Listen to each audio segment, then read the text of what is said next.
जय श्री राम, जय श्री कृष्ण, हर हर महादेव सभी को। तो आज एक बहुत ही सबसे ज़्यादा इंपॉर्टेंट वीडियो में लेकर आया हूँ। यहाँ पे आपको साफ साफ नज़र आएगा कि जो पाखंडी होते हैं वो कैसे मूर्ख बनाते हैं। साफ साफ नज़र आएगा कि हर जगह अद्वैत है, फिर भी द्वैत क्यों बीच बीच में कभी कभी ऐसा लगने लगता है कि यहाँ पे देखो द्वैत आ गया। क्या वास्तविकता में वो श्लोक में द्वैत होता है, या फिर कुछ पाखंडी ऐसे होते हैं जो अपनी मर्जी से डाल देते हैं। और सबसे इंपॉर्टेंट चीज़ मैं यहाँ पे आपको पाखंडियों के ट्रांसलेशंस के साथ रियल वैष्णवास जिनको माना जाता है माधवाचार्य, रामानुजाचार्य, उनके भी ट्रांसलेशंस दिखाऊंगा। क्योंकि मैं जब भी गलत ट्रांसलेशन इस्कॉन के दिखाता हूँ या किसी और के दिखाता हूँ तो ये जो इनके जो पाखंडी गुरु लोग हैं वो बहुत बेवकूफ़ बना देते हैं कि भाई ये तो हम वैष्णव लोग ऐसा ही मानते हैं इसलिए ये सही है, लेकिन वो गलत है। मैं बहुत बार बता चुका हूँ कि किसी भी वैष्णव संप्रदाय ने, चाहे वो रामानुजाचार्य हो, माधवाचार्य हो, किसी ने भी ट्रांसलेशंस को नहीं बदला है। ट्रांसलेशंस एज इट इज़ रखे, जो श्लोक है उसका मीनिंग एज इट इज़ रखा है। लेकिन फिर भी क्योंकि लोग अज्ञानी हैं और उनके पाखंडी प्रभुओं को भी पता है कि वो लोग कहाँ देखने जाएंगे, तो इसलिए वो मूर्ख बना देते हैं। लेकिन अब नहीं। अभी मैं जो जीव और आत्मा की जो सीरीज कर रहा हूँ उसके रिलेटेड भी ये है कि आखिर मैंने बताया जीव भाव एक अलग ही भाव है। वो बंधन की अवस्था जब होती है तब उसे जीव कहते हैं, तब वो खुद को अनुभव करता है, लेकिन वास्तविकता में आत्मा की दृष्टि से वो व्यापक है। तो इसलिए मैं ये वीडियो फिर से लाया क्योंकि मैंने अभी एक इस्कॉन एक्सपोज वीडियोस का जो वो चैनल है उसमें भी इसको एक्सपोज किया था, लेकिन उसको और डिटेल में मैं यहाँ पे बताने जा रहा हूँ। ये दो ऐसे जो लोग हैं गौड़िया, इतना याद रखो, ये वीडियो को देखने के बाद आपको पता चल जाएगा कि गौड़िया वाले सबसे बड़े पाखंडी नीच लोग हैं। चाहे वो गौड़िया यानी इस्कॉन वाले हो या मुकुंदानंद कृपालू जी वाले हो, क्योंकि यही एक ऐसा सेक्ट है जो गलत ट्रांसलेशंस करता है। बाकी कोई वैष्णव संप्रदाय गलत ट्रांसलेशंस नहीं करता। ये मैं प्रूव करूंगा आज, रामानुजाचार्य को भी दिखाकर और माधवाचार्य को भी दिखाकर। पहले ये ऑनलाइन दिखाऊंगा, उसके बाद मैं बुक खोल के भी दिखाऊंगा। और सबसे इंपॉर्टेंट चीज़ कि यहाँ पे एक बहुत इंटरेस्टिंग हमें सीख मिलने वाली है। आपको ये तो पता चल जाएगा कि गौड़िया वाले ही ऐसे बदमाश है जिनके कारण दूसरे जो रियल वैष्णव संप्रदाय है वो बदनाम हो रहा है। ये पहली चीज़ आपको ये पता चलेगी। दूसरी चीज़ आपको ये पता चलेगी कि अद्वैतवाद इन्होंने भी माना है। वो मैं आज रामानुजाचार्य की कमेंट्री से दिखाऊंगा। तो ये जो बेवकूफ़ बनाने के जो ये फॉर्मूला इनका चलता है ना, वो बंद हो जाएगा। तीसरी सबसे इंपॉर्टेंट चीज़ ये पता चलने वाली है कि कैसे ये जो 13th चैप्टर है गीता का, वो पूरी तरह से हमें बताता है कि कैसे हम पहले जीव भाव में होते हैं, लेकिन वास्तविकता में जब हम खुद को अकर्ता जान लेते हैं तो ये पता वो अपने परम भाव में हम स्थित हो जाते हैं। और पुरुष और प्रकृति के संयोग से ही ये सब कुछ हो रहा है। तो ये सांख्य का भी हमें आइडिया लगेगा, वेदांता का भी आइडिया लगेगा। तो इसीलिए ये वीडियो बहुत ज़्यादा इंपॉर्टेंट है। और सबसे ज़्यादा इंपॉर्टेंट इसलिए है क्योंकि आपको पता चलेगा कि रियलिटी में गौड़िया वाले ही पाखंडी है सबसे बड़े। क्योंकि देखो बाकी के जो कुछ आचार्य है उन्होंने अपनी जो वाद रखने की कोशिश की वो कमेंट्री में की, लेकिन ये गौड़िया वाले पहले ऐसे व्यक्ति मतलब लोग हैं कि इतने बड़े पाखंडी कि वो कमेंट्री नहीं, भाई वो तो ट्रांसलेशन ही बदल देंगे। उनके बाप का है ना ट्रांसलेशन, उनके बाप बोल के गया है। कृष्ण की तो इज्जत है ही नहीं उन्हें, क्योंकि जो लोग ट्रांसलेशन बदल देते हैं अपने भगवान के, अपने से धंधे के लिए, वो उन्हें क्या भगवान की इज्जत होगी? 1% भी नहीं होती है ऐसे लोगों को। तो ये गौड़िया वाले ही है जो ट्रांसलेशंस बदल रहे हैं, बाकी कोई वैष्णव संप्रदाय या कोई भी दूसरे संप्रदाय नहीं बदल रहे। और रामानुजाचार्य स्वयं उन्होंने अद्वैत माना है, उन्होंने बस अद्वैत का जो माया वाला अविद्या वाला कॉन्सेप्ट है उस पर उन्होंने क्वेश्चंस पुट किए थे, रेस किए थे, उसका आंसर भी दे दिया गया था। लेकिन ऐसा दिखाया जाता है कि भाई ये तो विरोधी थे, ये सब लोग विरोधी थे, सब अद्वैत के विरोधी थे, इस तरह से दिखाया जाता है।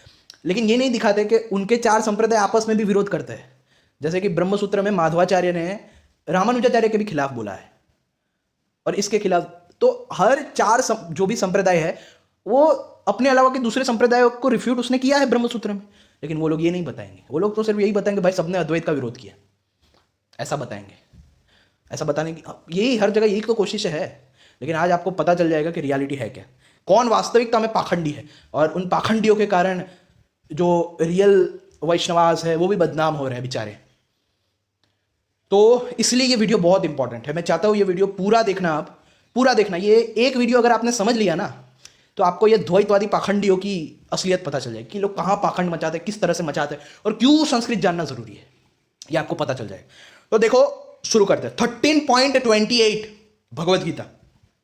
मैंने बताया था मुकुंदानंदा को भी मैंने एक्सपोज किया था कि ये गौड़िया ही है। देखो कृपालू गौड़िया था, ये गौड़िया वाले ही ऐसे गलत ट्रांसलेशन अपनी मर्जी से करते हैं। मैंने ये भी बताया था कि ये मुकुंदानंदा ने भी मोस्ट ऑफ सभी ट्रांसलेशन इस्कॉन के ही रखे हैं अपने में। तो ये देखो 13.28 में equally in all beings accompanying supreme soul, यहां पे परम ईश्वर है, amongst the perishable the imperishable who see they perceive. यहां पे भी आपको पता चल जाएगा, ऐसा कुछ नहीं लिखा कि जो सोल को अलग, सुपर सोल को ऐसे अलग, और ऐसा दिखता है कि वो दोनों ही कभी नष्ट नहीं होते, ऐसा जो दिखता है वो वास्तविकता में दिखता है, ऐसा देखो यहां पे आपको नहीं नजर आया। लेकिन यहां पे देखो, they alone truly see who perceive the Paramatma accompanying the soul in all beings and who understand both to be imperishable in this perishable body. मैं क्यों इस पे उंगली उठा रहा हूं पता है?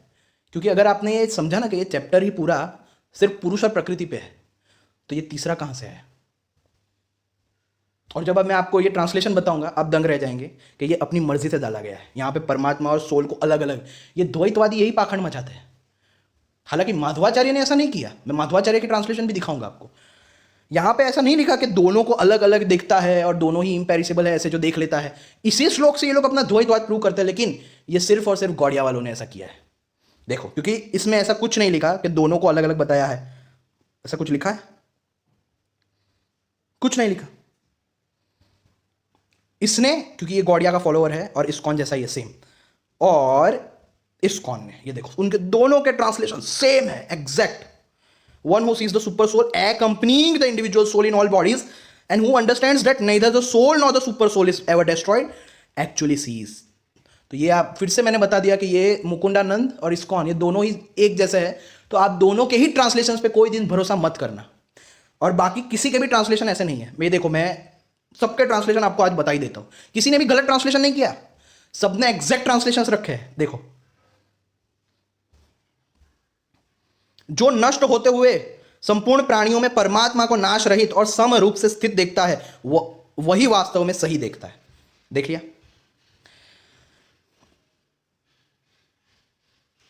रामानुजाचार्य, आपको आश्चर्य होगा, रामानुजाचार्य जी ने यहां पे परमेश्वर आत्मा को ही लिया है। दंग रह गए ना आप? क्यों लिया पता है? रामानुजाचार्य वैष्णव, पहले वैष्णव संप्रदाय, श्री वैष्णव संप्रदाय, जिनसे वैष्णव संप्रदाय एग्जिस्टेंस में आया, वो रामानुजाचार्य। मैं उनकी कमेंट्री आपको, मैं बुक खोल के मेरे पास उनका भाष्य है, मैं दिखाऊंगा। क्यों? क्योंकि ये पूरा चैप्टर सिर्फ दो तत्वों पे है, पुरुष और प्रकृति। और परम ईश्वर यहां पे आत्मा को इसलिए कहा गया because it is the ruler, जो रूलर है। आत्मा रूल करता है ना बॉडी को, मन को और ये सबको। तो देखो, रामानुजाचार्य ने यहां पर बिल्कुल सही कमेंट्री की। और ये जो खुद को बोलते हैं हम वैष्णव संप्रदाय इसलिए हम ऐसा मानते हैं, किसी भी वैष्णव संप्रदाय ने ऐसा पाखंड नहीं मचाया जैसा ये गौड़िया वालों ने मचाया है, इस्कॉन वालों ने मचाया है। उन्होंने देखो क्या कमेंट्री की है। He who sees the Atman as it is really is, he is the one who sees the Atman as a distinct entity in all embodied beings that are composed of prakriti and purusha, even in bodies of diverse nature of gods, man, etc. The true seer is one who sees the Atman as the supreme ruler. देखो, Atman as the supreme ruler in all these bodies. आत्मा को व्यापक भी स्वीकार किया। As the imperishable self, though the bodies are subject to destruction, conversely, the purport is that he who sees the Atman only as characterized by the unreal forms of the bodies. देखो, ये जो बोलते हैं ना ये अद्वैतवादियों को कि ये भाई अनरियल अनरियल अनरियल, भाई अपने रामानुजाचार्य को देख लो, वो क्यों लिख रहे हैं unreal forms of the bodies. ये बॉडीज को क्यों अनरियल उन्होंने बताया, unreal forms of the bodies as man, gods etcetera, and as possessed of birth that etcetera, such a person is perpetually caught up in transmigratory existence. यानी ये शरीर जो unreal है, उनका नाश होने पर भी आत्मा का नाश नहीं होता। लेकिन जो ऐसा मानता है आत्मा का नाश हो जाता है, वो बंधन में रहता है। तो देखो, रियल वैष्णवास कब उन्होंने, देखो कि आपको दिख रहा है, हाँ दिख रहा है, और भी मैं दिखा देता हूं। ये देखो रामानुजाचार्य की जो भी मैंने दिखाया सेम। देखो, स्वामी गंभीरानंदा ने भी ऐसी कोई कमेंट्री नहीं, ऐसा कोई ट्रांसलेशन नहीं किया कि भाई सुपर सोल और सोल को ऐसे एक साथ जो अलग अलग देखता है और ये मानता है दोनों का ही नाश नहीं, दोनों ही अब सदा रहते हैं। और वो दो पक्षी वाला श्लोक दिखाए, दो पक्षी में पहला पक्षी तो जीव भाव है और दूसरा पक्षी हमारा वास्तविक स्वरूप आत्मा भाव है। ये देखो, किसी ने भी ऐसे ऐसा गलत ट्रांसलेशन नहीं किया। मैं सबका दिखा देता हूं। 13.28 ये गीता सुपर साइट, ये देखो, who sees the supreme ruler dwelling alike in all bodies and never perishing when they perish, he sees indeed. ना इन्होंने गलत ट्रांसलेशन किया, he sees who sees the supreme lord as existing equal in all beings and as the imperishable among the perishable. He sees who sees the supreme lord existing equal in all beings the unperishing within the perishing. किसी ने भी नहीं, देखो किसी ने भी नहीं। ये रामानुजाचार्य का फिर से देखो, ना ये शंकरा नारायण ने, ना श्री पुरोहित ने, किसी ने भी ये गलत ट्रांसलेशन नहीं किया। क्यों सिर्फ इन्हीं दोनों ने किया जो गौड़िया वाले हैं। मैंने आपको बताया था मुकुंदानंदा को फॉलो मत करो, वो बदमाश है। कृपालु जी खुद एक बदमाश था जिसने पूरे खुलेआम गलत ट्रांसलेशन बताता था लोगों को। तो कृपालु का ही ये वंशज है, शिष्य है ये। लेकिन रियल वैष्णविज्म कभी भी गलत ट्रांसलेशन नहीं करते हैं। मैंने रामानुजाचार्य का भी दिखा दिया, दूसरे सबका भी दिखा दिया, और माधवाचार्य का भी दिखा देता हूं। ये देखो माधवाचार्य की गीता कमेंट्री है मेरे पास। आज जान ही लो सच। ये जो खुद को बड़े वैष्णव चिल्लाते फिरते हैं ना, वो आपकी अज्ञानता का फायदा उठा रहे हैं। रियल वैष्णविज्म ऐसा है ही नहीं जैसा ये इस्कॉन या कृपालु, ये जो घूमे फिरते रहते हैं गलत ट्रांसलेशंस करके। मुकुंदानंदा की साइट में गलत ट्रांसलेशंस है, मैंने बताया था, मैंने पहले भी एक्सपोज किया है उसके ऊपर वीडियोस। मैंने बताया वो इस्कॉन को ही कॉपी मारता है, उसने अपने ट्रांसलेशन इस्कॉन से ही चुराया है। आज मोस्ट ऑफ साइट इस्कॉन की है, इसलिए लोगों को बुद्धि नहीं आती, इसलिए उन्हें अद्वैत समझ नहीं आता। तो ये देखो, ये मध्वाचार्य, हाँ मध्वाचार्य, कौन सा पेज नंबर था? 469, 13.28।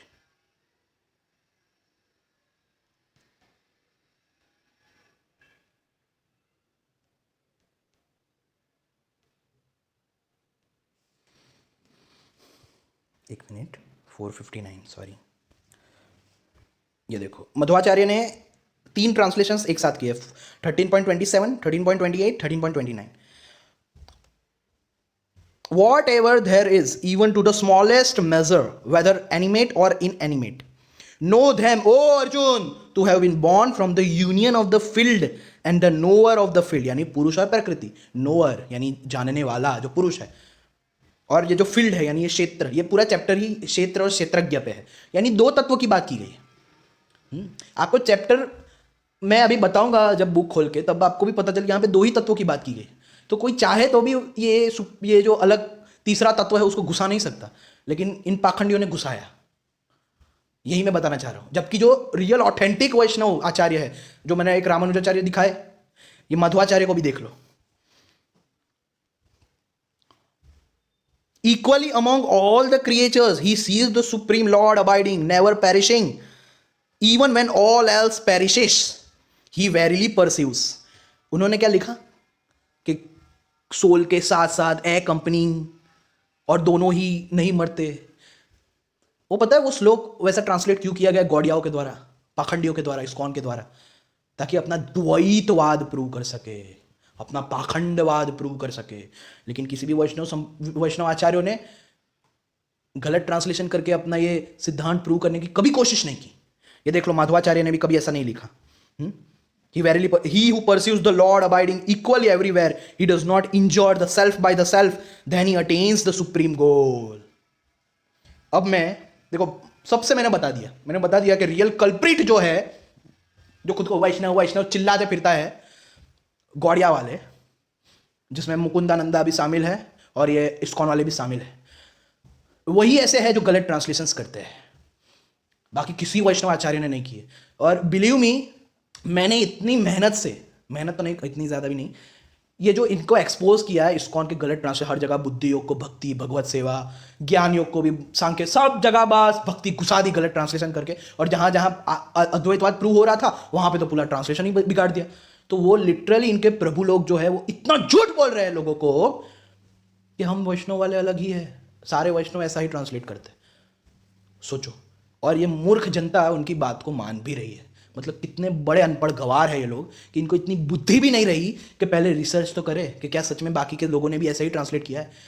मैं खुल्लम खुल्ला चैलेंज देता हूं, किसी भी वैष्णवाचार्य ने, गौड़ियाओं के अलावा, इस्कॉन के अलावा किसी भी आचार्य ने गलत ट्रांसलेशंस नहीं किए हैं। माधवाचार्य ने भी हर जगह बुद्धियोग को बुद्धियोग ही रखा है, और जहां पे आत्मा को कहा गया अहम आत्मा गुड़ाकेश, वहां पे अहम आत्मा आई एम द सेल्फ ही रखा है। वहां पे ऐसा नहीं कि I am the supreme soul लिख दिया हो।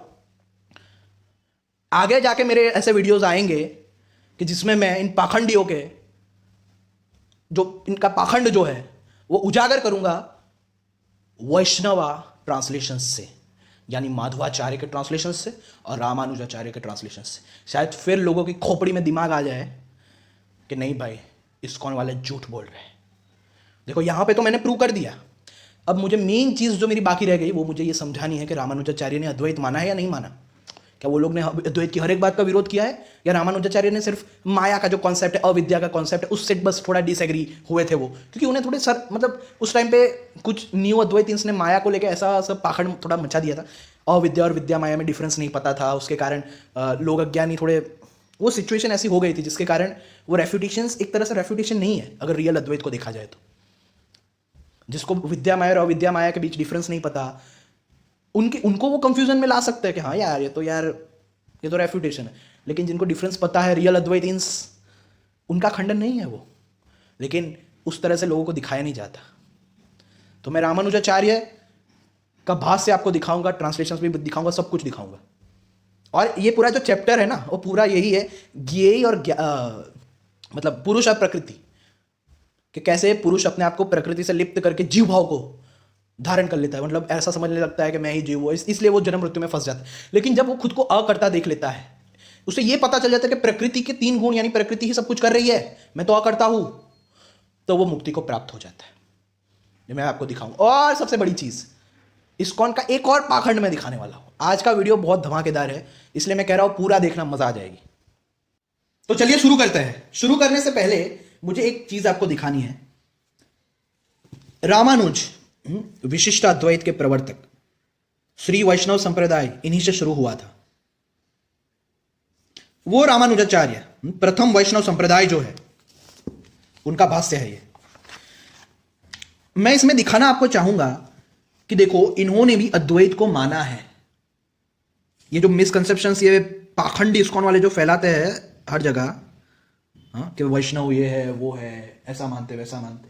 हाँ, कुछ कुछ बात पे डिसएग्री उन्होंने किया, लेकिन उसका मतलब ये नहीं कि अद्वैत पूरा का पूरा ही गलत है, ऐसा उन लोगों ने बोल दिया। नहीं, यहां पे वो अद्वैत ही मान रहे। देखो ये उनका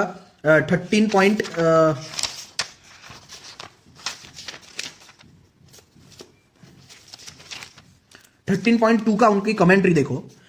वो उपनिषद को, छांडोग्य उपनिषद को कोट करते हुए उन्होंने कहा, जैसे हे सौम्य, पहले केवल एक अद्वितीय सद ब्रह्म ही था, उसने इच्छा की मैं बहुत हो जाऊं, एको हम बहुश्याम,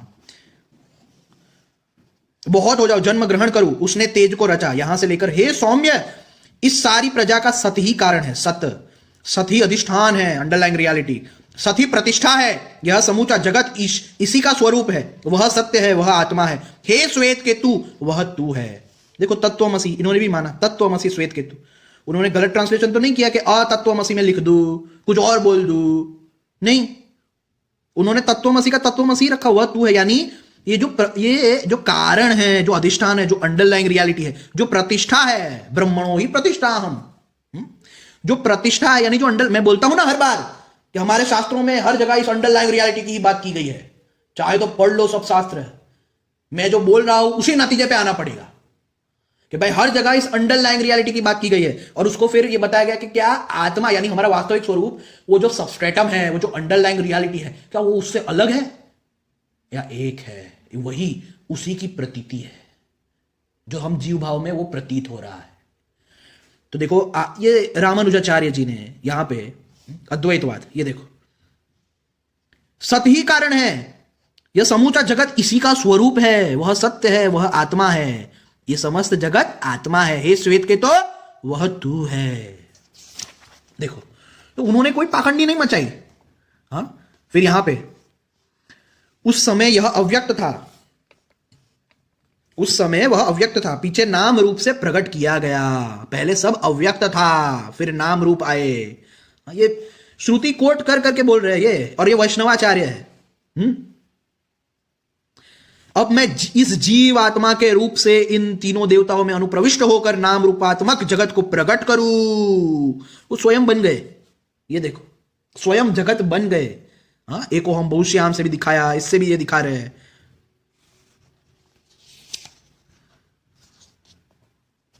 देखो, इसलिए स्थूल सूक्ष्म जड़ चेतन के रूप में ब्रह्म ही कार्य और कारण है। हाँ, ब्रह्म ही कार्य और कारण है इन सब के रूप में।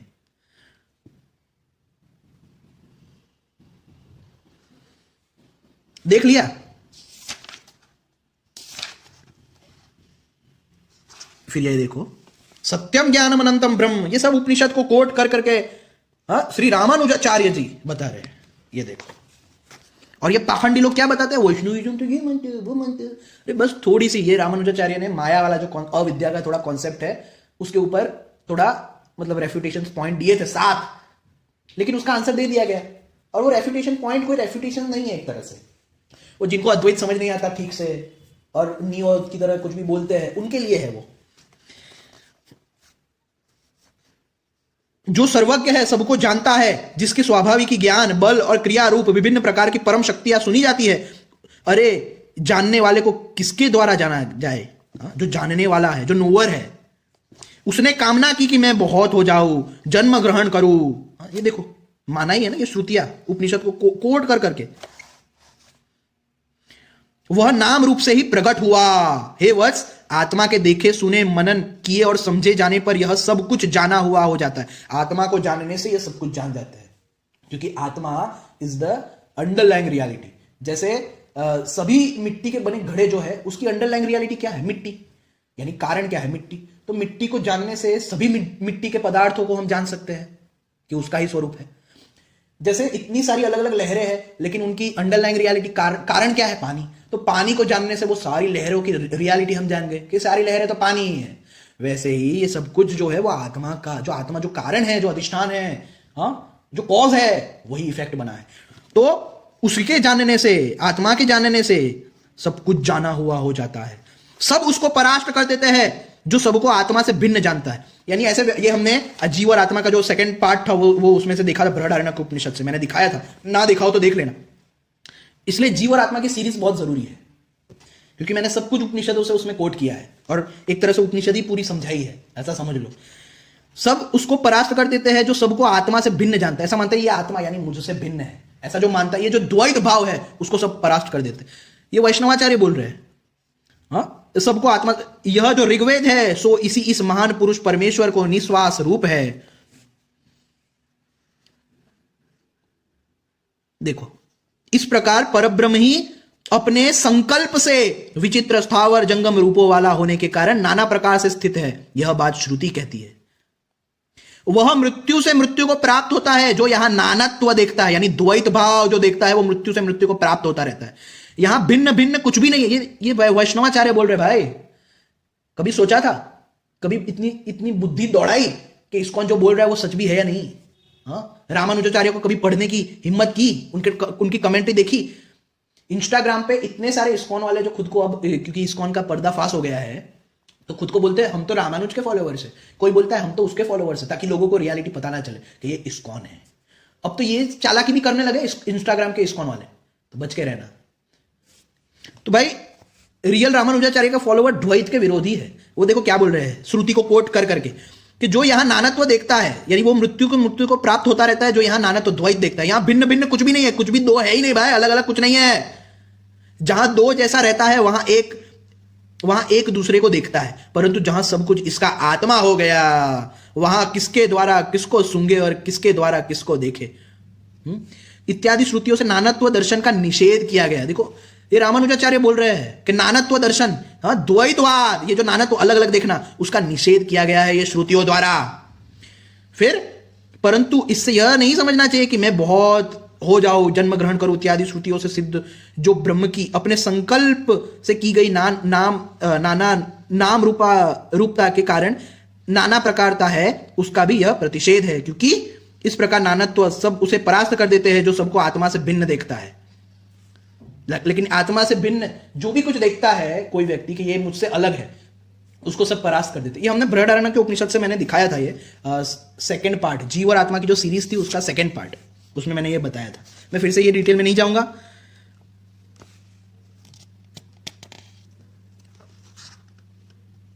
ये देखो यहां पे भी देखो, ये रामानुजाचार्य की कमेंट्री है भाई।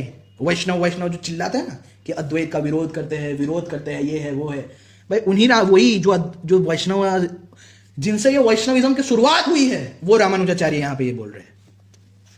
राजन, मैं, तू और अन्य सभी पंचभूतों के द्वारा धोए जा रहे हैं। यह पंचभूत वर्ग भी गुणों के प्रभाव में पकड़कर जा रहा है। पृथ्वी पते ये सत्व आदि तीनों गुण भी कर्मों के वश में है, और वे कर्म सब जीवों में अविद्या के द्वारा संचित है। अविद्या। वस्तुतः आत्मा शुद्ध, अविनाशी, शांत, निर्गुण और प्रकृति से परे है। सब प्राणियों में एक रूप से स्थित इस आत्म तत्व की वृद्धि और क्षय भी नहीं है।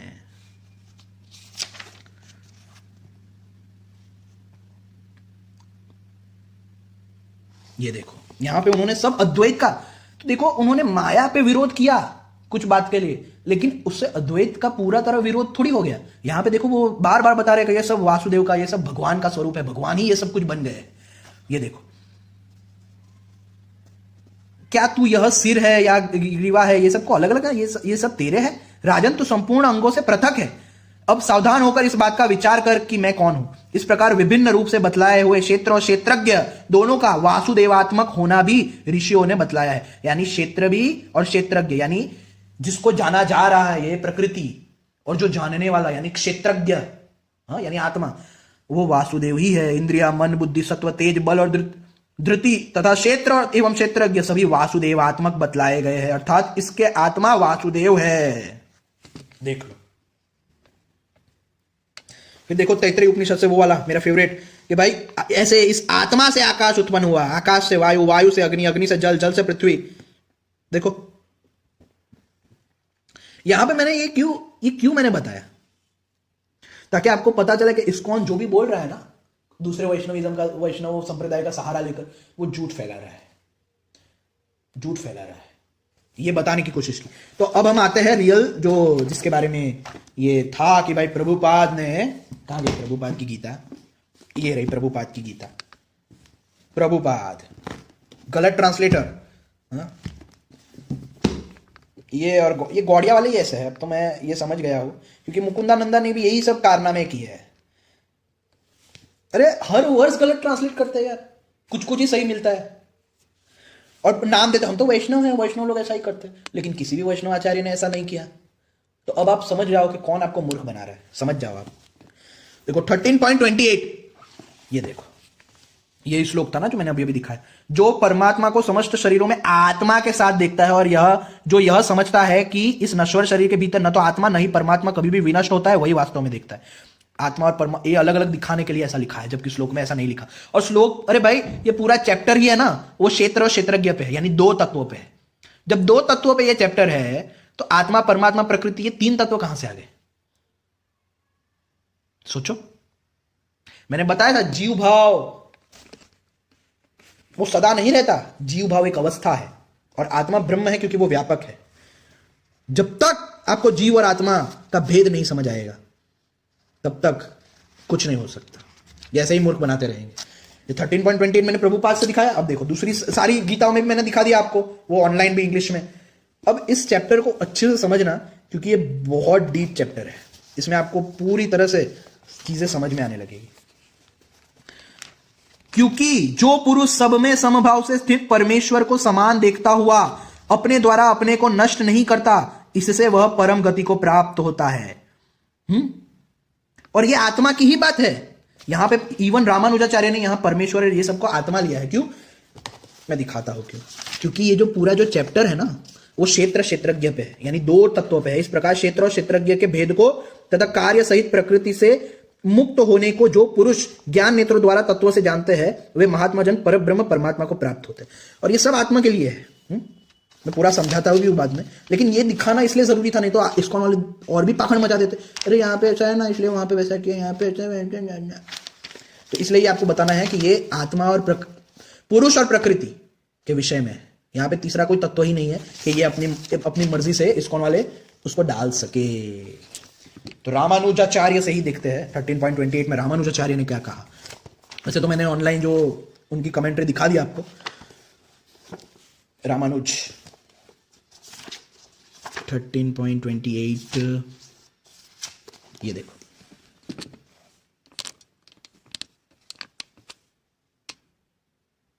क्योंकि सर्वत्र समभाव से स्थित ईश्वर को एक समान देखने वाला आत्मा के द्वारा आत्मा का हनन नहीं करता, इसलिए वह परम गति को प्राप्त होता है।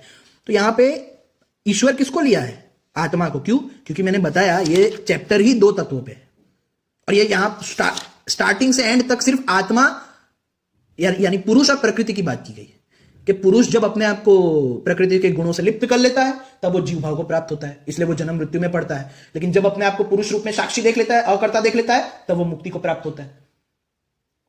एक्चुअली वो जो दो पक्षी वाला श्लोक है ना, उसका मतलब भी वही है। ये तो आर्य नमाजी और इसको हमारे इतना गलत ट्रांसलेट करते हैं उसको, क्योंकि वो जो श्लोक है दो पक्षियों वाला, उसके ऊपर तो अलग से मैं वीडियो बनाऊंगा जब जीव और आत्मा की ये जो सीरीज खत्म हो जाएगी। उसमें ये आत्मा परमात्मा ऐसे शब्द तक नहीं लिखे, उसमें दो भावों की बात की गई है कि जब तक वो प्रकृति से खुद को लिप्त मानता है तब तक वो जीव भाव में रहता है, और जब खुद को उसने ये जान लिया कि मैं तो प्रकृति से अलग हूं, मैं तो व्यापक हूं, मैं तो सर्वात्मा हूं, सबके अंदर आत्मा रूप से स्थित पुरुष हूं, तब वो मुक्त हो जाता है। तो दो पक्षी वाला जो श्लोक है वो दो भावों की बात की गई। एक जो खुद को प्रकृति से आइडेंटिफाई करने के कारण वो भाव रहता है यानी जीव भाव, और एक ऐसा भाव कि जिसमें उसने जान लिया कि मैं तो साक्षी हूं, अकर्ता हूं, अभोक्ता हूं। तो इसलिए वो श्लोक से कंफ्यूज मत होना, फिर से कह रहा हूं मैं। तो भाई उन्होंने देखो ये आत्मा को ही लिया है, परमेश्वर ईश्वर यानी आत्मा को, कि भाई ये सब जो शरीर है वो सब नष्ट हो जाए लेकिन फिर भी आत्मा नष्ट नहीं होती। वो ऐसा देखता है जब वो सुप्रीम रूलर जो कि आत्मा है सबके अंदर, उसको यथार्थ रूप से देखता है तब। और ये देखो, जो कर्मों को सब प्रकार से प्रकृति के द्वारा ही किए हुए देखता है और आत्मा को अकर्ता देखता है, वह यथार्थ देखता है। तो दो पक्षी वाला जो श्लोक दिखाते हैं ये लोग, वो आत्मा की दो अवस्था है, एक जीव अवस्था और एक आत्मा की रियल अवस्था। वो ऐसा नहीं है कि दो पक्षी दो अलग अलग तत्वों को दिखा रहा है, एक आत्मा है एक परमात्मा है, नहीं है ऐसा। वहां पे श्लोक पढ़ना, श्लोक में ऐसा लिखा भी नहीं है कि ये आत्मा है ये परमात्मा है, लेकिन लोगों को पढ़ना है नहीं, मूर्ख बने रहना है, बने रहो, सड़ते रहो, और तो क्या। तो भाई आत्मा को ही लिया गया है, क्योंकि ये पूरा चैप्टर ही क्षेत्र क्षेत्रज्ञ पे है। और जब यह भूतों के पृथक भाव को एक प्रकृति में स्थित और उस प्रकृति से ही विस्तार देखता है, तब वह ब्रह्म को प्राप्त हो जाता है। रामानुजाचार्य ने ऐसा बोला कि भाई भक्ति करो तब ब्रह्म को प्राप्त होगे, नहीं। देखो हाँ, ये जो इसको वाले बेवकूफ बनाता है, हम तो भक्ति इसलिए लिखा क्योंकि भक्ति से ही मुक्ति मिलेगी, क्या हमारे वैष्णव संप्रदाय मानते हैं। ये सबसे पहले वैष्णव है, ये सबसे बड़े वैष्णव है ये रामानुजाचार्य। उनके सामने तुम्हारे आचार्यों की औकात नहीं है, समझ में आया। तो भाई इन्होंने कहा भक्ति का कि भाई भक्ति कर तो मुक्ति मिलेगी। उन्होंने तो बता दिया, सिर्फ इतना जो जान लेता है कि भाई ये सब प्रकृति में ही स्थित है, मैं प्रकृति से अलग, मैं पुरुष हुआ करता हूं, तो ऐसा जानने को ही वो ब्रह्म को प्राप्त हो जाता है। देखो आत्मा की ही बात है भाई। अब ऐसा मत बोलना वो कोई और है, ये है वो है। बेवकूफ बनाने में ये इस्कॉन वालों से बड़ा कोई नहीं है, ये बात तो मैंने देख ली है।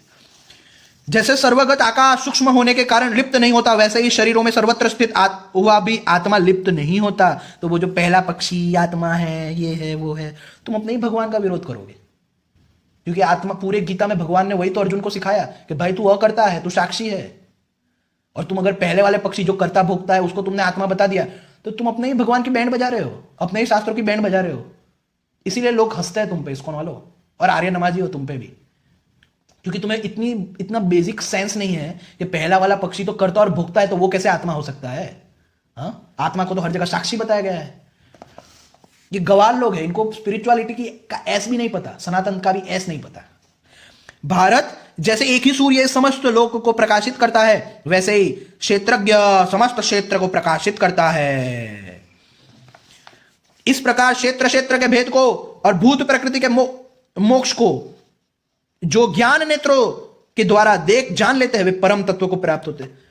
ऐसा तो नहीं कहा कि भाई भक्ति करने से परम तत्व को प्राप्त, क्योंकि तुम लोग तो इसको वाले ऐसा ही फैलाते हैं कि भाई बाकी सब मार्ग तो सही है लेकिन अंत में भक्ति से ही मुक्ति मिलेगी, ऐसा हमारा वैष्णव संप्रदाय कहता है।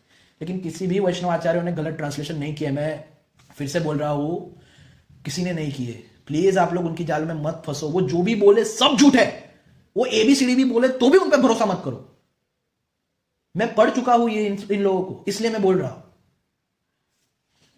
तो ये वैष्णव नहीं थे क्या, ये रामानुज? हाँ, विशिष्टाद्वैत सबसे पहला वैष्णव संप्रदाय जिन्होंने खोला, श्री वैष्णव संप्रदाय जिनका है। हाँ? उन्होंने तो यहां पे गलत ट्रांसलेशन नहीं कर दिया, अरे नहीं नहीं नहीं नहीं, इस प्रकार भक्ति जो करता है उसे परम तत्व प्राप्त, ऐसा तो नहीं कर दिया उन्होंने इस्कॉन की तरह। तो भाई सिर्फ ये जान लेना कि ये क्षेत्र क्या है। क्षेत्रज्ञ में नोअर हूं, आई am the knower, I am the witness, मैं अकर्ता आत्मा हूं। और ये क्षेत्र जो है वो प्रकृति के ही सब गुण है, वही सब बरत रहे हैं। ऐसा जिसने जान लिया उसे मुक्ति मिल जाती है भाई। फिर तुम क्यों टांग अड़ाते हो अपनी, तो भक्ति से ही मुक्ति मिलेगी।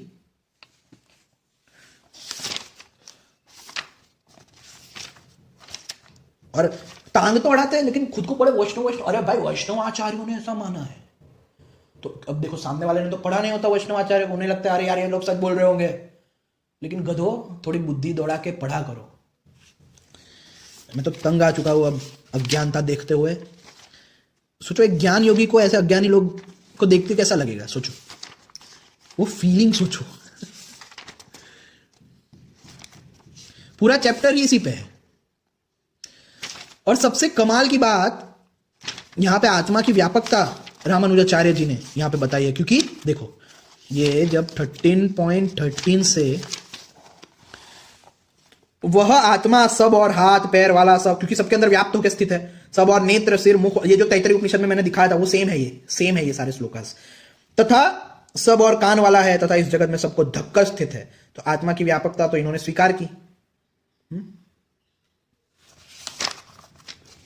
वह सब इंद्रियों के गुणों के द्वारा भासमान तथा सब इंद्रियों से रहित और असक्त है, परंतु सबका धारण करता है, और वैसे ही निर्गुण है परंतु गुणों का भोगता है। जब जीव भाव को प्राप्त, वो स्वयं निर्गुण है आत्मा, अकर्ता है, लेकिन जीव भाव के द्वारा या जब अपने आप को ये बॉडी से आइडेंटिफाई कर लेता है तो बॉडी के थ्रू वो भोगता भी है, लेकिन वास्तविकता में वो नहीं भोगता।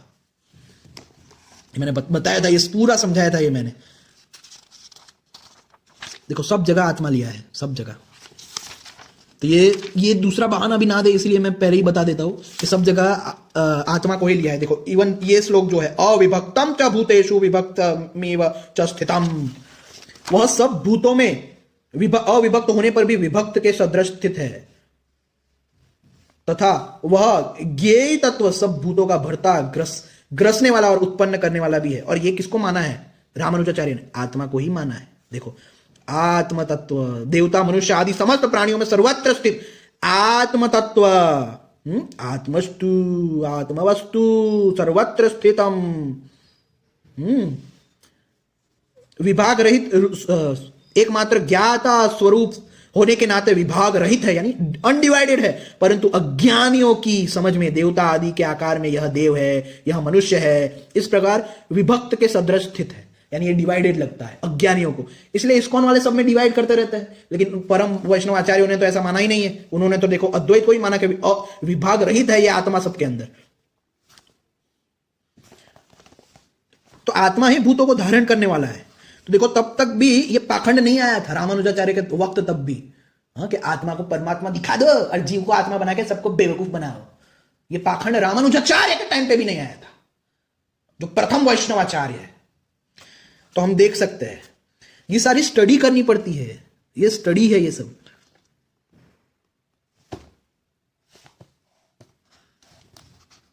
देखो आत्म प्रभाव रूप।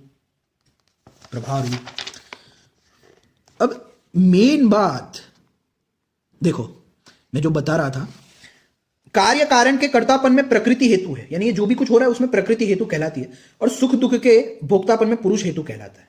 लेकिन कब तक?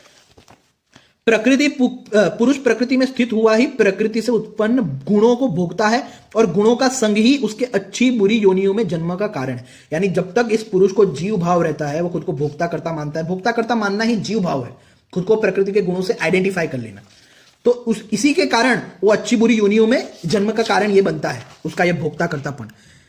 लेकिन वास्तविकता में इस शरीर में यह पर पुरुष उपद्रष्टा अनुमंता भरता भोक्ता महेश्वर और परमात्मा भी है, ऐसा कहा गया है। यानी वास्तविकता में तो ये सिर्फ दृष्टा है, देखो आत्मा कोई नहीं, तो ये इसको वाले फिर से बेवकूफ बना देंगे। तो यहां पे पुरुष की बात की गई है, तीसरे किसी की बात नहीं की गई, क्योंकि इस्कॉन ने यहां पे एक गलत ट्रांसलेशन किया है अपनी गीता में। लेकिन मैं दिखा दूं रामानुजाचार्य के ट्रांसलेशन और भाष्य से भी दिखा दूं कि यहां पे परमेश्वर महेश्वर आत्मा को माना है। देखो, तथा यह पुरुष इस शरीर में, शरीर इंद्रिय और मन के लिए परमात्मा है, क्योंकि वो स्वामी है। देखो, मन के अर्थ में आत्मा शब्द का प्रयोग तो यहां समीप में ही है।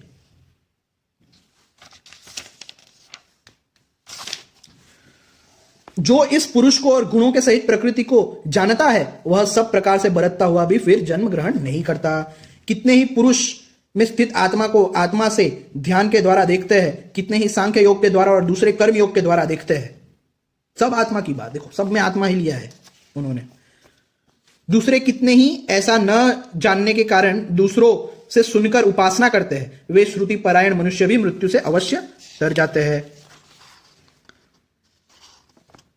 देखो, भारत श्रेष्ठ अर्जुन, जो भी चर अचर प्राणी जगत उत्पन्न होता है उसे तू क्षेत्र क्षेत्रज्ञ के संयोग से उत्पन्न हुआ जान, यानी पुरुष और प्रकृति। जो पुरुष समस्त भूत प्राणियों में शरीर आदि के नष्ट होते हुए भी उनके स्वामी आत्मा को, देखो परमेश्वरम को आत्मा किया है, क्योंकि आत्मा की ही बात है, मैंने बताया क्षेत्र क्षेत्रज्ञ दो ही तत्वों की बात है। आत्मा को यानी पुरुष और प्रकृति की बात है। आत्मा को नाश रहित तथा समभाव से स्थित देखता है, वही यथार्थ देखता है। देखो,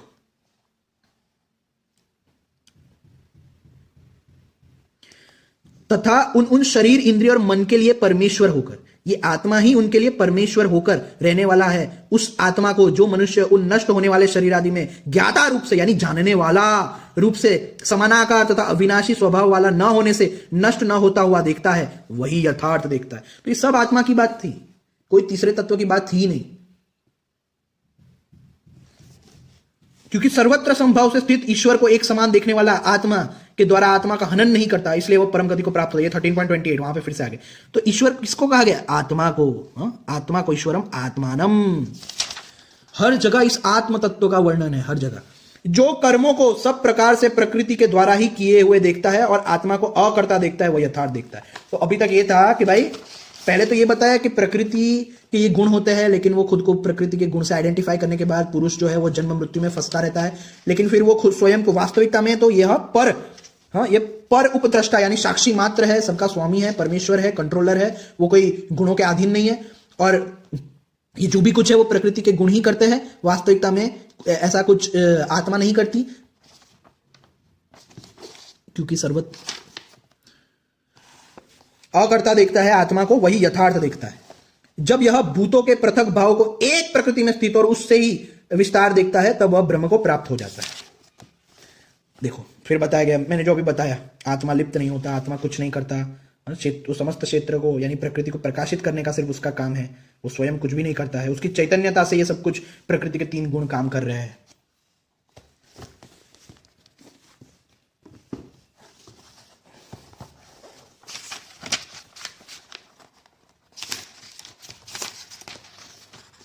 ये देखो, इसमें भी इस देह में स्थित यह पुरुष वास्तव में परमात्मा ही है। देखो, तो ये बताने की कोशिश इसमें की कि वास्तविकता में ये जो खुद को ये कर्ता मानता है, प्रकृति के गुणों से लिप्त होके ये भटक योनियों में ऐसे भटकता रहता है, यानी जीव भाव, इसे ही जीव भाव कहते हैं कि खुद को प्रकृति का स्वरूप प्रकृति के 3 गुणों से आइडेंटिफाई कर लेना। लेकिन वास्तव में यह जब जान लेता है कि यह वास्तव में परम तत्व है, जो उपद्रष्टा यानी साक्षी है, और वही ये सब कुछ बना है। इस प्रकार पुरुष को और गुणों के सहित प्रकृति को जो मनुष्य तत्व से जानते हैं, वह सब प्रकार से कर्तव्य कर्म करता हुआ भी फिर जन्म नहीं लेता।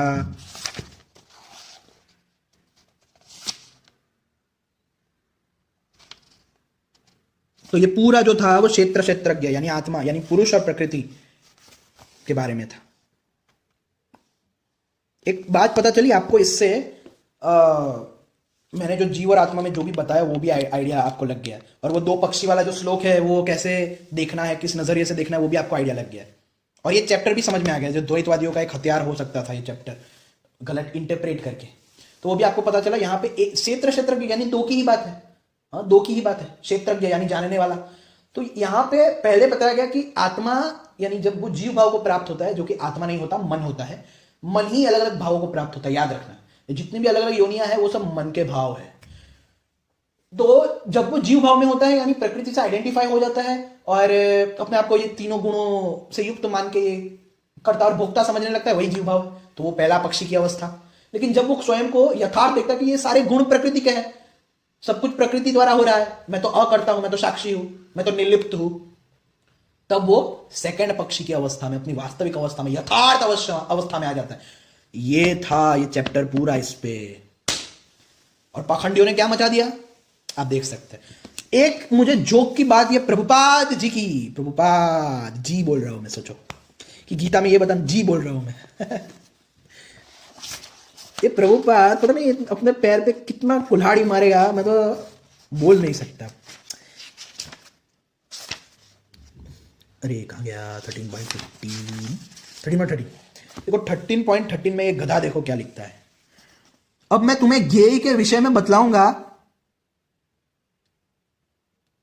जिसे जानकर तुम नित्य ब्रह्म का आस्वादन कर सकोगे। या ब्रह्म या आत्मा जो अनादि है और मेरे अधीन है, इस भौतिक जगत के कार्य कारण से परे स्थित। ये मेरे अधीन, पहली बात तो देखो ये मत परम का ट्रांसलेशन मेरे अधीन। कोई छोटा सुअर भी होगा ना उसे भी पता होगा कि मत परम यानी मेरा जो परम रूप है वो है ब्रह्म। और सबसे मजे की बात इसने यहां पे ब्रह्म का आत्मा लिख दिया, ब्रह्म या आत्मा। और दूसरी बात, अगर ये इसको ब्रह्म माना तो उसने अपना ब्रह्म ज्योति का कॉन्सेप्ट भी नष्ट कर दिया। कैसे? क्योंकि ये जो कहा गया है ब्रह्म के बारे में, उसके बाद वाला श्लोक देखो, उसके हाथ पांव आंखें सिर तथा मुंह और तथा उसके कान सर्वत्र है, इस प्रकार परमात्मा सभी वस्तुओं में व्याप्त होकर अवस्थित है। यानी इसने अपने ही ब्रह्म ज्योति के कॉन्सेप्ट को नष्ट कर दिया ये कहकर कि उसके हाथ पांव कान ये सर्वत्र है, तो वो ज्योति कैसे हुआ? अरे इस्कॉन वालों क्या करो, क्या करोगे तुम लोग? तुम्हें तो ठीक से पाखंड मचाना भी नहीं आता लेकिन इनके फॉलोअर्स इतने गधे हैं, इनको समझ में भी नहीं आता। देखो देखो मैंने इतनी गीता इसकी पढ़ी है, मुझे इसके इतने सारे लूपहोल्स दिख गए। ब्रह्म तो ज्योति बोलता था, यहां पे तो ब्रह्म को ये बता दिया कि सब हर जगह हाथ पैर मुंह कान वाला है। बच्चों ऐसे तो मैं बहुत लूपहोल्स दिखा सकता हूं इस्कॉन वालों, तुम कल्पना भी नहीं कर पाओगे। वैसे मैंने दिखाया ही एक कि भाई गलती से जो सही ट्रांसलेशंस कुछ जगह कर दिया है वो। लेकिन ये एक चीज मुझे यहां पे और दिखानी थी, मुझे याद नहीं आ रहा कौन सा था वो। ये जो परमात्मा का घुसाया है ना इन लोगों ने कि 3 तत्व बताने के लिए, वो उन लोगों ने कहां पे चालाकी की है वो मुझे वो कौन सा श्लोक था, ये उपद्रष्टा, जो मैंने बताया कि भाई पहले एक ही पुरुष की बात की गई, यहां पे 3 तत्वों की बात ही नहीं गई, पुरुष और प्रकृति की ही बात की गई। पहला पुरुष का कंडीशन जब वो जीव भाव में होता है, प्रकृति से लिप्त होता है। दूसरा पुरुष की कंडीशन यानी वो 2 पुरुष अलग अलग नहीं, उसका ही मतलब जब उसने जान लिया कि मैं तो आत्मा हूं, मैं अकर्ता हूं, मैं प्रकृति से अलग हूं, मैं साक्षी हूं, तो ये 2 अवस्था एक पुरुष की बताई गई। तो उसमें ये तीसरा घुसाया कहां से? तो देखो इस तरह घुसाया है। तो भी इस शरीर में एक अन्य दिव्य भोक्ता है जो ईश्वर है, जबकि श्लोक में ऐसा कुछ नहीं है। परम स्वामी और साक्षी तथा अनुमति देने वाले के रूप में विद्यमान है और जो परमात्मा कहलाता है। देखो मैं दिखाता हूं, उपद्रष्टा, साक्षी, अनुमंता, अनुमति, वो आत्मा को कहा गया। इवन रामानुजा के भी मैंने भाष्य से दिखाया। भर्ता यानी स्वामी, भोक्ता यानी परम भोक्ता, परम ये आत्मा की बात है, उसकी परम अवस्था की बात है जब वो साक्षी अपने आप को जान लेता। इति, इति यहां पे भी नहीं आएगा, इति का मतलब भी नहीं होता।